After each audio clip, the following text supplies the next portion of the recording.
Hi, my name is Ashley Jolene Riddle O'Connor, and I am 43 years old. My diagnosis is a little complicated because it's changed over the years. I have Asperger's. I know that they took it out of the DSM-5. That is completely unfair because there are people like me who can work, can do higher math. I can understand why people would say, oh, well, this is autism. This is something that we need to help these people with.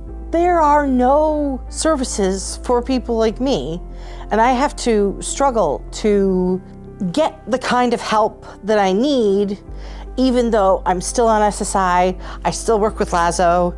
They're not allowed to offer the sorts of things that I need.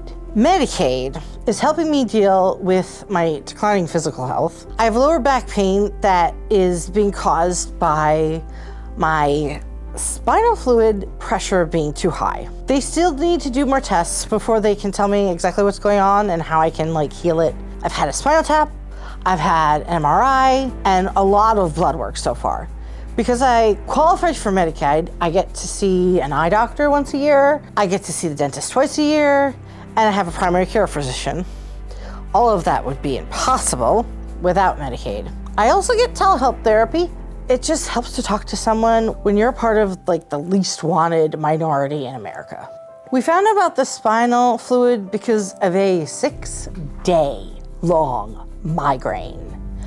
It just would not end. And that was in February. I suppose I'd either still have the migraine or I might not be here if the pressure hadn't been alleviated by the medication I was given, which also Medicaid paid for.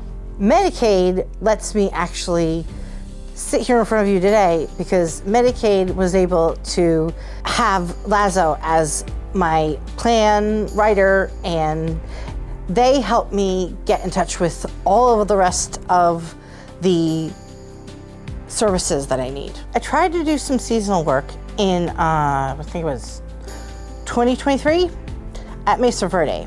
SSI found out and they tried to take away my check even though it was seasonal. Right now it's just too dangerous to transition to work, even for people like me who can work, because it's the risk of failing to achieve continuous stable work with a salary that can sustain all of my needs and things like that. It's just far too great. There's not enough adequate transitioning programs. I would like to tell Congress that even though we're in the DDI community, so I will ask you to please not let us down.